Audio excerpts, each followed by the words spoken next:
নমস্কার। জি এর non fiction একেবারে ওলটপালট। গীতশ্রীকে নিয়ে সবার মন খারাপ। সৌরভ গাঙ্গুলি বাংলার দাদাকে ছাড়া কি জমবে দাদাগিরি? সত্যি কি মন খারাপ কনিনিকার রান্নাঘরের থেকে বাদ পড়ে?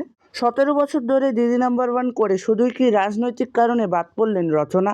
ইতিমধ্যে শুটিং শেষ গ্র্যান্ড ফিনালের 28 তারিখে টেলিকাস্ট। নেট দুনিয়ায় ছড়িয়ে পড়েছে আসল উইনার লিস্ট। মন খারাপ নেটিজেনদের একাংশের। ইসলামপুরের আয়ুষকে উইনার মানতে নারাজ অনেকে আবার তাকেই সেরা সেরা ভাবছে। টেলিকাস্টের আগে এক আবেগঘন পোস্ট করেছেন গীতশ্রী। তার বক্তব্যে জাজমেন্ট নিয়ে কোনো বিদ্রোহ নেই।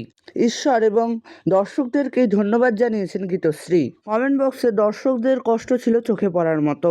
অনেকে গীতশ্রীকেই সেরার চেয়ারে দেখতে চেয়েছিলেন, তবে সেকেন্ড রানার অফ গীতশ্রী অর্থাৎ থার্ড পজিশনে।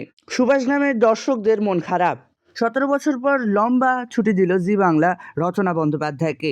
কোনো আলোচনা বা সম্মানজনক বিদায় না দিয়ে রাতারাতি তাকে সরিয়ে দেওয়া হয় চ্যানেল পক্ষ থেকে। চ্যানেলের উপরে কিছুই বলতে পারবেন না তিনি। দিদি নাম্বার ওয়ান ছেড়ে তার কথা শুনে বোঝা যায় যে তিনি কতটা কষ্ট পেয়েছেন। তার বক্তব্য যে দিদি নাম্বার ওয়ানের এই সাফল্যর অধিকাংশ কৃতিত্বটাই তার।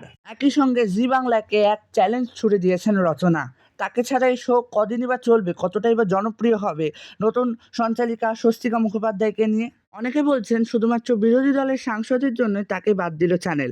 আগামী 28 তারিখে ফিনালে এবং 29 তারিখ দিয়ে রাত্রি 10টা 15-তে আসছে দিদি নাম্বার ওয়ানের সিজন 10। ইতিমধ্যেই প্রোমো শুটিং হয়েছে পার্পল স্টুডিওতে। যতদিন অবধি দাদাগিরি আসছে ততদিন অবধি এই স্লটেই চলবে দিদি নাম্বার ওয়ান। এখন দেখার কতটা জনপ্রিয় হয় দিদি নাম্বার ওয়ান। ওইদিকে জি বাংলার অন্যতম ঐতিহ্যবাহী শো রান্নাঘর, তাতেও লেগেছে বড় সড়ো ধাক্কা। প্রথমে সুদীপ্ত চট্টোপাধ্যায়ের পর দায়িত্ব নিয়েছিলেন কনিনিকা বন্দ্যোপাধ্যায়, যার 1.5 বছরের মাথায় তাকে সরিয়ে দিল চ্যানেল কর্তৃপক্ষ। এই বিষয়ে কনিনিকার বক্তব্য, এইখানে টিআরপি সব, তার বেশ মন খারাপ। বিশ্বনাথ দায়িত্ব নিয়েছে, ও আমার ভালো বন্ধু, চ্যানেল ব্যবসা করবে। তবে এইখানে চমক শেষ নয়, এইবার শোয়ের নাম বদল হচ্ছে। শাশুড়ি বৌমার রান্নাঘর। এই হেসেলের দায়িত্ব কোনো নারী নয়, বরং শাড়ি গয়না পরে আসছেন শাশুড়ি রূপে হাজির হচ্ছেন জনপ্রিয় অভিনেতা বিশ্বনাথ বসু। তার সঙ্গে জুটি বাঁধছেন বৌমা চরিত্রে অভিনেত্রী রিখিয়া রায়চৌধুরী। কমেডির ডবল ডোজে টিআরপি ফেরানোই এখন চ্যানেলের মূল লক্ষ্য। ইতিমধ্যেই পার্পল স্টুডিওতে শুটিং হয়েছে প্রমোর দাদাগিরি সিজন 10-এর জন্য। দর্শকদের উন্মাদনা ও উৎসাহ ছিল চোখে পড়ার মতো। জেলায় জেলায় রমরমিয়ে চলছে অডিশন। নতুন বাংলার নতুন দাদাগিরি। 8 থেকে 80 সকলকে দেখা যাবে এই শোতে। সূত্র মারফত জানা গিয়েছে আর ডিআরআর স্টুডিও নয়, এবার পার্পল স্টুডিওতে শুটিং হবে দাদাগিরি এবং স্টার জলসার বিগ বস বাংলা। পুজোর আগে আগে বড় ধামাকা নিয়ে আসতে পারে এই শো। এইবার আসি জামাবাজি। ছোট্ট প্রতিবাদের জন্য শ্রেষ্ঠ প্ল্যাটফর্ম। শুরু হয়ে গিয়েছে অনলাইন অডিশন। যদি আপনাদের বাড়িতেও থাকে এরকম কোনো ছোট্ট প্রতিভা, তাহলে 1 মিনিটের ভিডিও বানিয়ে পাঠিয়ে দিতে পারেন 6293767913-তে।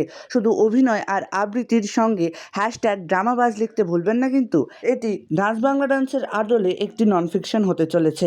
প্রোমোতে দেখা গিয়েছে নেট দুনিয়ার জনপ্রিয় ক্ষুদে তারকাকে। নন ফিকশনের চেনা মুখগুলোকে না দেখতে পেয়ে কতটা ক্ষুব্ধ হবেন দর্শকরা, এখন প্রশ্ন সেটাই। তো বন্ধুরা, কেমন লাগলো আপনাদের আজকের এই ভিডিও? আশা করি ভালো লাগলো। কমেন্টে জানাতে ভুলবেন না। ধন্যবাদ, ফিরবো খুব শিগগিরই।